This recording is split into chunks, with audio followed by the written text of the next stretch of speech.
Halo teman-teman, perkenalkan kami dari kelompok 3 tim branding yang beranggotakan saya sendiri Syifa dan rekan-rekan saya. Halo, saya Christopher. Saya Aliza. Saya Diza. Saya Olivia. Dan saya Regina. Pada kesempatan kali ini kita mau mewawancarai UMKM Kedai Kopi. Pada penasaran kan? Simak video berikut ini yuk.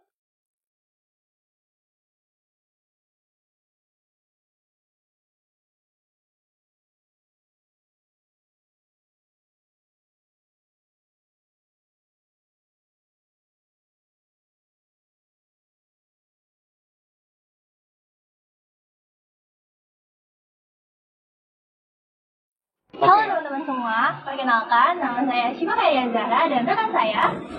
Dengan saya Christopher Yang. Dan teman-teman udah pada tahu ya kita ada di mana nih dari cuplikan video sebelumnya. Nah, sebenarnya pertanyaan kita sebenarnya kesini tujuannya apa sih, Chef? Nah, benar. Jadi kita itu kesini karena mendapatkan kesempatan nih untuk mewawancara pemilik atau owner dari coffee shop Faku Kopi. Nah, kita bakal mengulik nih terkait dari mulai asal muasal Faku Kopi itu dari mana sih, terus terkait aspek-aspeknya nanti kita bakal tanyain ke owner langsung. Sekarang kita udah sama ownernya dari Faku Kopi, yaitu dengan Bapak siapa? Saya dengan ganti nama Maki atau bisa dipanggil dengan Maki. Ini istri saya, Yuris. Mungkin pertama-tama kita mulai tanya terkait kenapa sih alasan Bapak itu membuat ide bisnis ini dan apakah dari dulu Bapak dari dulu ingin menjadi entrepreneur? Dasarnya sih memang saya mulai jalan sebagai usaha mandiri itu sejak 2013. Dimulai dari dunia alat kesehatan. Jadi saya sempat kerja di perusahaan lain dulu sampai dengan 2013. Kemudian saya memutuskan untuk jalan sendiri dan itu dimulai dengan alat kesehatan khususnya di dunia kesehatan mata ya. Terus kemudian setelah berjalan kira-kira sebelum pandemi atau sekitar 2019 lah ya, itu ada teman saya. Itu juga seorang pengusaha martabak besar di Jakarta ya. Itu sempat ngajak saya untuk main kopi karena kebetulan saya punya kakek di Aceh itu punya kebun kopi. Singkatnya kemudian beliau menawarkan mulai bisnis awalnya itu adalah baru awalnya itu menjual green bean dulu. Terus berjalannya di green bean itu saya mulai coba menyelami lah atau mungkin memperdalam ya sebenarnya ini kopi ini ada apa sih gitu. Karena dari sejak kakek saya sampai dengan saat ini kopi itu tetap berjalan. Nah saya memulainya itu dengan mencoba membeli satu mesin roasting mas. Satu mesin roasting. Jadi intinya adalah kopi itu dari petani kita beli sudah berupa biji hijau atau orang biasa sebut dengan green bean. Nah green bean itu kita bawa ke Jakarta sini kemudian kita roasted. Saya mulai dengan kapasitas 500 gram. Nah, kita mulai di situ, mulai coba trial and error, beli biji. Kemudian bijinya itu pertama memang dari kampung saya sendiri dengan beberapa varian. Ternyata juga di green bean itu banyak variannya. Saya beli di sana, saya coba roasting dengan segala macam kelucuan ya, kesambar api lah, kepanasan lah, salah pegang lah, aroma rumah jadi kayak bau gosong ya dengan segala macam cerita itu ya. Kemudian sampailah satu titik ada satu produk jadi. Nah itu kita coba mulai kita jual ke teman-temannya, baik kenalan saya, kenalan istri, kenalan anak. Terus kemudian kita lihat respon mereka dengan hasil yang kita buat tadi gitu ya. Jadi ya itu kita mulai dengan biji kopi, kemudian kita mulai dengan coba produk minumannya. Berjalan dari situ, kita lihat tren dokter membeli biji kopi kita, membeli bubuk kita di online juga cukup tinggi, cukup baik lah menurut kami ya. Nah akhirnya dari situ, terus kemudian kita coba membuat produk minuman dengan kopi creamer gula aren. Gitunya. Saat itu lagi mulai naik daun lagi lucu-lucunya kopi susu gula aren ya, jadi kita pakai creamer sampai satu masa diterima oleh market sampai akhirnya kita nerima kegiatan mingguan di masjid, istilahnya sarapan subuh gratis gitu. Nah di situ kopi kita masuk gitu. Nah berjalan dari situ kita lihat lagi, wah ternyata nih bagus nih respon online biji maupun respon online minuman jadi. Mulai Februari 2022 lah. Ini kita cari tempat, akhirnya dapat di sini. Kebetulan rumah di belakang. Gak jauh dari rumah. Jangan jauh-jauh dari rumah dulu, kita mulai usaha aja. Terpantau lebih enak. Betul. Jadi untuk kami yang khusus kopi hitam aja, itu kami buka mengikuti Karma dari bawah ya. Bayar seikhlasnya. Jadi dalam sini bukan berarti gimana, tapi kita memberikan kebebasan kepada pembeli. Apa yang kamu rasakan, itu yang kamu hargai. Ini memang benar-benar adalah kita jual jasa ya. Maksudnya jasa ngadukin kopi gitu. Jasa ngadukin kopi untuk orang. Coba dengan sosial media, beliau sendiri bilang setiap rilis naik, omset naik ya. Memang betul, jadi nggak boleh berhenti. Namanya berpromosi itu nggak boleh berhenti gitu. Luar biasa banget, kita benar-benar teramaze banget ya sama jawaban Bapak sama Ibu. Kita juga jadi terinspirasi. Ternyata dari yang konsep sebelumnya hanya karena pandemi itu ya Pak ya, ternyata bisa sampai bikin kedai seperti ini gitu ya. Nah, tapi kita yang pengen kita tanya ya Pak, kalau pada saat Bapak mendirikan kedai kopi seperti ini, itu apakah Bapak perlu menyiapkan izin usaha Pak? Kalau izin usaha sih sebaiknya ya, tapi memang kita punya juga. Jangan sampai ada orang yang ngisengin gitu. Kita sebagai warga negara yang baik, kita lapor pajak kok. Gitu, kita lapor pajak terhadap semua omset yang kita dapat gitu ya. Kita saat kemarin-kemarin, aduh gue mau bikin izin ini gimana caranya ya, mau bikin izin itu mau gimana caranya ya. Karena ada wadahnya. Ya, kalau saya sih prinsip karena saya main di dunia alat kesehatan semuanya berizin, buat kita di awal itu memang agak sedikit kepayahan, tapi ketika izin itu sudah keluar, itu udah kita bisa lebih melesat lagi gitu. Begitu cek planner ditawarkan, kita langsung hayu gitu. Nah, kita lihat sudah selesai ya. dari NIB nomor induk berusaha kita sudah dapat, kemudian kita sudah sedang pelatihan. ini sudah kita daftarkan ke Haki ya. Sudah ada Fakonya. Jadi brand Fakonya kita daftarkan ke Haki. Pikir kayaknya perlu nih ibaratnya regulasi yang dikeluarkan baik Pemda maupun Indonesianya ya. Kalau Pemda menyarankan itu tadi ada NIB nomor induk, memang ujung-ujungnya adalah pajak, which is nggak ada masalah. Atau juga intinya kan ya harga kita apa aja ada pajaknya gitu kan, yang bayar itu kan customer gitu kan, tinggal kita aja nanti setiap omset sama kita punya apa namanya konsultan. Kita lakukanlah tiap tahun. Ya kewajiban kita sebagai warga negara di Indonesia ini ya lapor pajak ya kita lapor gitu. Terus sekarang sih yang lagi berjalan proses pengajuan halal. Ya. Untuk ya biar lebih tenang lagi juga sih ya, karena gitu. Luar biasa banget ya Steve ya. Sebenarnya Bapak dan Ibu ini sangat taat peraturan banget ya. Semuanya udah didaftarkan, udah ini ajukan izinnya juga. Iya, semuanya sudah diatur sedemikian rupa ya, supaya benar-benar mengikuti aturan. Ya.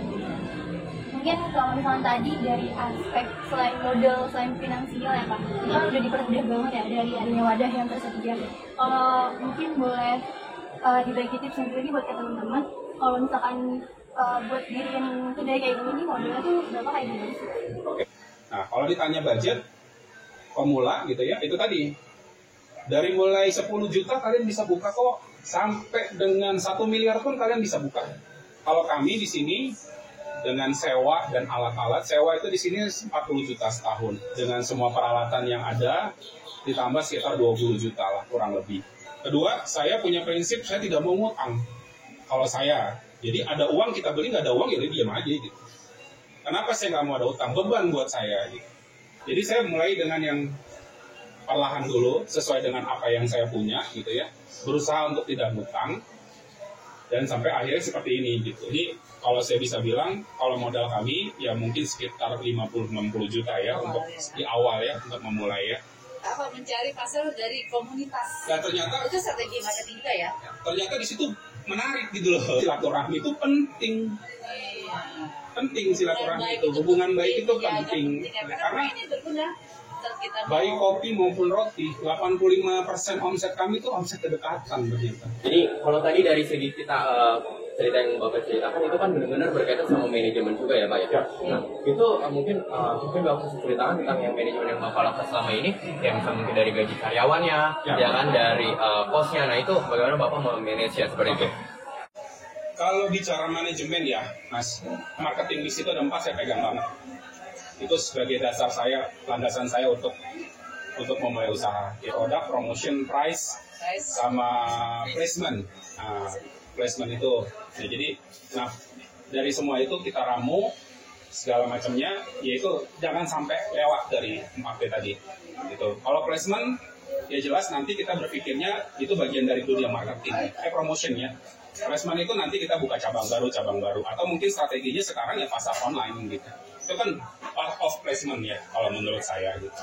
Nah, kalau masalah di internal, saya menganggap bahwasanya apa usaha yang saya buat ini itu harus bisa memberikan manfaat buat tim saya. Mereka harus punya skill yang mumpuni. Skill yang mumpuni itu bagaimana gitu? Kita memang ajari mereka basic. Kemudian di penghujungnya atau di sekian lap itu saya panggil barista senior. Itu sudah kita lakukan di awal tahun kemarin. Tujuannya untuk mereview apa yang mereka kerjakan. Ya. Itu review apa yang mereka kerjakan gitu. Jadi, dan saya punya prinsip gini, kalau nanti apa yang sudah saya berikan ke mereka ternyata mereka dibajak, saya sudah punya kepuasan tersendiri. Kepuasannya adalah, alhamdulillah loh, ternyata apa yang gue jalankan bermanfaat buat orang banyak. Mereka ini, itu kita kasih training, kita datangkan barista, dan saya bayar barista senior itu. Daripada saya sekolahkan mereka, lebih baik mereka sudah punya basic, tinggal di review aja.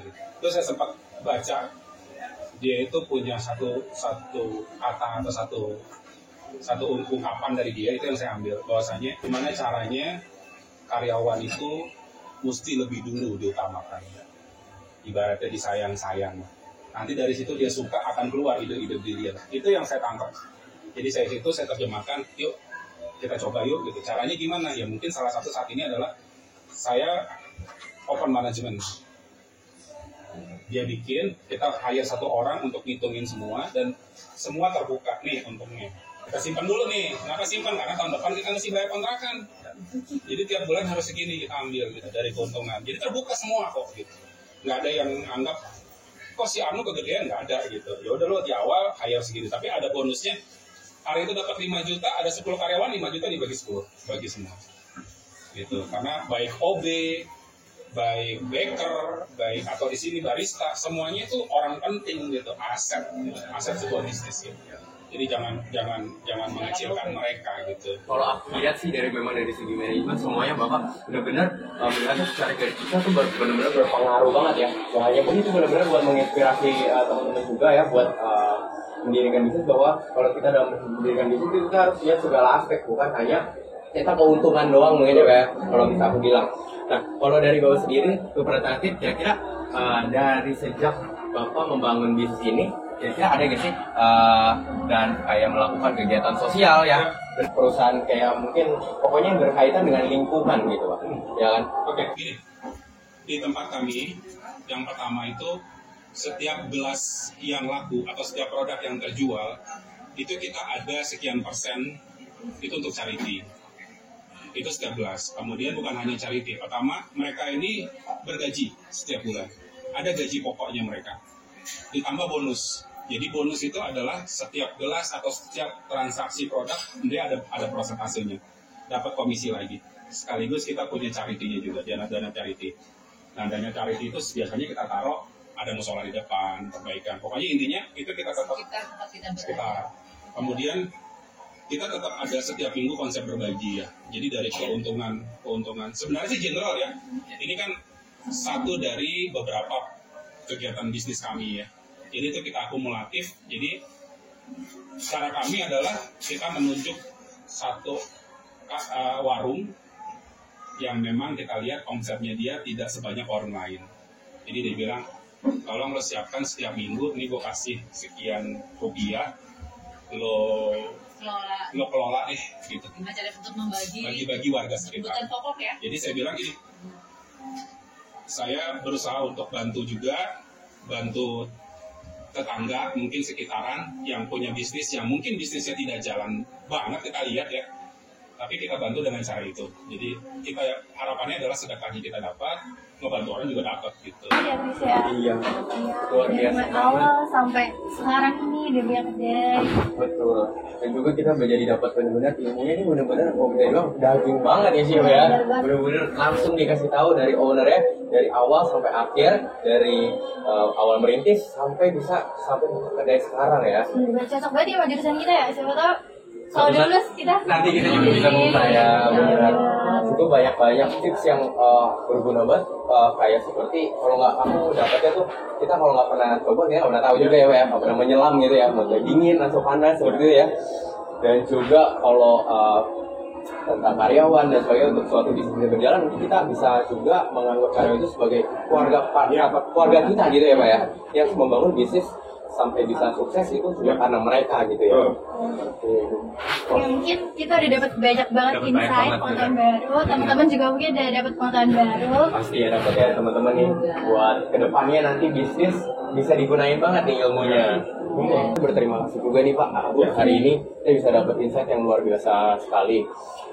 Syifa, mungkin ada yang mau ditambahin lagi? Mungkin juga bilang makasih nih atas ilmunya dan kesempatan waktunya untuk mau sharing-sharing terkait berdirinya Fakulkopi.